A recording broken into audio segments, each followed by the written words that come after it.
ఆయన కర్చీఫ్లు అమ్మడం తప్పు అంటాడు, ఆయన స్వస్థత వరాల పేరుతో మిరాకిల్స్ చేయడం తప్పు అంటాడు, జన్మపాపం ఉందా లేదా అనే విషయంలో వేరే పాస్టర్లతో గొడవ పడతాడు. కానీ హిందూ దేవుళ్ళని తిట్టిన పాస్టర్ల విషయంలో ఈయన స్పందించడు. అంటే ఈయన కూడా ఏకేపిస్తున్నాడనే కదా వాళ్ళతో. సరే, అది ఎప్పుడూ అయిపోయింది 5-6 సంవత్సరాల క్రితం. రీసెంట్గా ఇంకొక పిల్లబచ్చా పాస్టర్ గాడు, ఆడి పేరు అమ్మతేజ అంట, ఈడ అమ్మమ్మ కూజ. ఈ అమ్మతేజ గాడు రీసెంట్గా మళ్ళీ అదే స్కిట్ రిపీట్ చేశాడు. ఒకసారి చూడండి.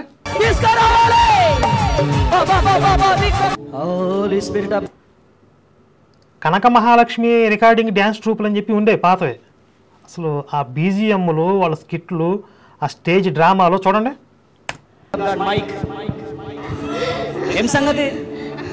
నీ ప్రభు నన్ను పోగొడతాడా? పోతాడా? ఎట్లా అనుకున్నావు? ఏడుగురం దేవతలం, దుర్గామాత ఈడ. నీ ప్రభు ఏం చేయలేడు. నీలాంటి బాబా డాబా అందరినీ నిలిచిపించేసిన పిల్లలు కూడా కాదు.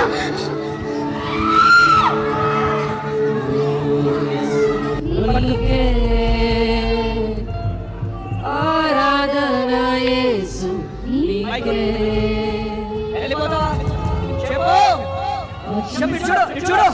వెళ్ళిపోతావా? వెళ్ళిపోవా? ఇక్కడ ఏ దేవుడు ఉన్నాడు చెప్పు.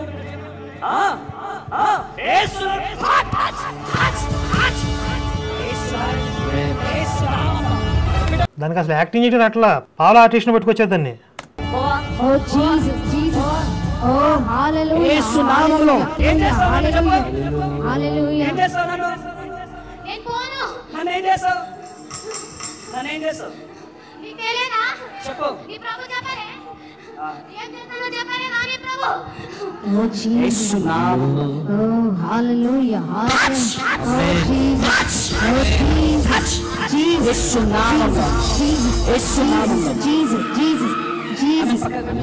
ఇది జరుగుతున్న వ్యాపారం.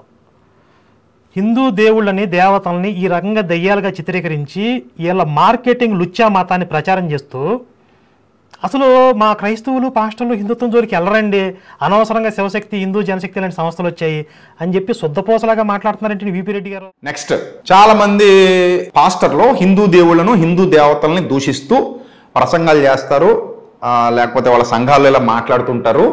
అది తప్పు అని ఎప్పుడు మీరు ఖండించలేదు అన్నారు. అలాగే మీరు అమ్మతేజ వీడియో కూడా ఒకటి చూపించారు. ఎంత దారుణంగా అవమానించాడండి వాడు. దెయ్యంగా చూపిస్తూ ఒక స్కిట్ వేశాడు. దీని మీద నేను మీ పాస్టర్లు ఎవరన్నా ఏమండి, అదే వీడియో నేను చూపిస్తూ అమ్మతేజాన్ని ఖండించాను.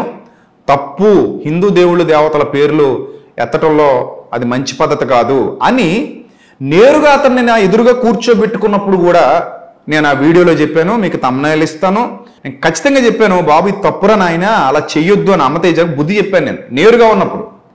ఇది ప్రజలందరూ చూశారు. అక్కడ కూడా మీ వక్రీకరణ, మీ బుద్ధి బయట పెట్టుకున్నారు. ఈయన ఖండించడం, తప్పైతే తప్పని చెప్పడం మీరు ఎప్పుడైనా చెప్పారా? కొన్ని 100 సార్లు చెప్పానండి. కొన్ని 100 సార్లు చెప్పాను. అంత ఎందుకండి? లలిత్ కుమార్ గారు ఉన్నారు కదా, 6-7 సంవత్సరాల కిందట నాకు ఫోన్ చేశాడు. ఆయన ఎందుకు చేశాడో తెలుసా? ఆయన అడగండి ఒకసారి. లలిత్ గారు మీ ఫ్రెండే కదా, మీకు చెప్తాడు ఎందుకు చేశాడో తెలుసా? మీ వేదాల్లో మా యేసుప్రభు ఉన్నాడు, మీ ఉపనిషత్తుల్లో మా యేసుప్రభు ఉన్నాడు అని చాలా మంది చెబుతుంటే 6-7 సంవత్సరాల కిందట, ముఖ్యంగా రంజిత్ తోఫీర్ గారు ఏదో పుస్తకం రాస్తే దాని గురించి నేను మాట్లాడుతూ, ఏమంటే అలా చెప్పకండి, అది కరెక్ట్ కాదు. మన బైబిల్ చూపించి ఎపిస్సులో అర్తిమి మహాదేవ్ ఉంది అంటే మీ బైబిల్లో కూడా మా దేవి తల్లి ఉందని వాళ్ళు చెప్తే మీరు స్వీకరిస్తారా? స్వీకరించరు కదా. అలాగే వాళ్ళ గ్రంథాల్లో మీ దేవుడు ఉన్నాడని, మన దేవుడు ఉన్నాడని చెప్పడాలు మంచి పద్ధతులు కావవి. అలా చెప్పటం ద్వారా వాళ్ళను, వాళ్ళ మనోభావాలు దెబ్బతీసినట్టు అవుతుంది.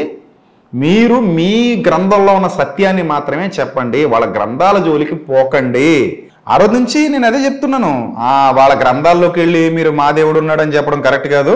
సో చివరికి ఏమైంది, రంజిత్ తోఫీర్ గారిని తీసుకొచ్చి ఆ రోజు మీరు కూడా ఉన్నారు కదా, అందరూ కలిసి కూర్చోబెట్టేశారు. ఆయన నిరూపించలేక నేను అనుకున్నాను అలాగా అన్నాడు, చతికిలు పడ్డాడు. సో అదే జరిగి నేను అదే చెప్పాను, అరే బాబు ఎందుకురా నాయన అక్కర్లేంది, దానికి వేరే అర్థాలు ఉంటాయి, మీరు అర్థం చేసుకున్నది ప్రజలకు చెప్పడం కరెక్ట్ కాదు అని ఆ రోజే నేను చెప్పాను. అని నేను చెప్పినప్పుడు లలిత్ కుమార్ గారు నాకు ఫోన్ చేసి, మీరు చాలా బాగా మాట్లాడారండి, మీరు చాలా అద్భుతంగా మాట్లాడారు, ఇలా మాట్లాడేవాళ్ళని నేను ఎక్కడ చూడలేదు, ఐ అప్రిషియేట్ యూ అని నాకు లలిత్ గారు 6-7 సంవత్సరాల కిందటే ఫోన్ చేశారు. సో అంటే ఏంటి, మీరు ఎప్పుడైనా ఖండించారా అని మరి నన్ను మీరు ఎలా అడగగలుగుతున్నారండి? మళ్ళీ ఏమంటారు, మీరు ఆయిల్ పూసే వాళ్ళని, మోసాలు చేసే వాళ్ళని, పడగొట్టే వాళ్ళని, ఫేకు స్వస్థతలు చేసేవాళ్ళని, ఇలాంటి అమతేజ లాంటి వాళ్ళని, లేకపోతే పృథ్వీపాల్ లాంటి వాళ్ళని, ప్రవీణ్ గారు చేసే కొన్ని ఖండించాడు ఈయన. కానీ హిందూ దేవీ దేవతల గురించి మాట్లాడినప్పుడు ఖండించలేదు అని ఆయన అబద్ధం చెప్పారు. మీరు ఆయన అబద్ధం చెప్పారు. అమతేజ మొన్న నెల కిందట అమతేజ నేను ఖండించాను. నువ్వు ఇలా ఇది చేయడం తప్పు. నీ ఛానల్లో ఒకవేళ ఆవిడ నువ్వు ఏర్పరచుకున్న ఆవిడ కాకపోతే, బయట నుంచి వచ్చిన మానసిక రోగి అయితే, నీ ఛానల్లో దాన్ని కట్ చేయాలి కదా. నువ్వు ఆవిడ పలికిన ఆ పేరుని నువ్వు కట్ చేయాలి కదా. అవసరమైన ఎన్ని నీ లైవ్లో ట్రిమ్లు చేస్తుంటావు కదా.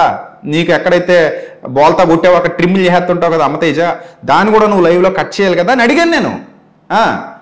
అంతమంది హిందూ సోదరుల మనోభావాలు దెబ్బతీసే విధంగా ఏదో ఒక దెయ్యాన్ని అన్నట్టుగా చూపించి అక్కడ మళ్ళీ మైసమ్మ తల్లను, దుర్గమ్మ తల్లను పలికించడం తప్పు, అలాంటి దరిద్ర పనులు చెయ్యొద్దు అని నేను ఖండించానండి. చూసి మారుతున్నారా, మీరు చూడకుండా మారుతున్నారా నాకు అర్థం కాదు. కరుణాకర్ సుగున్ గారు, మీరు తప్పండి. అలా లేనిపోని నిందలు వేయకండి. అర్థమైందండి?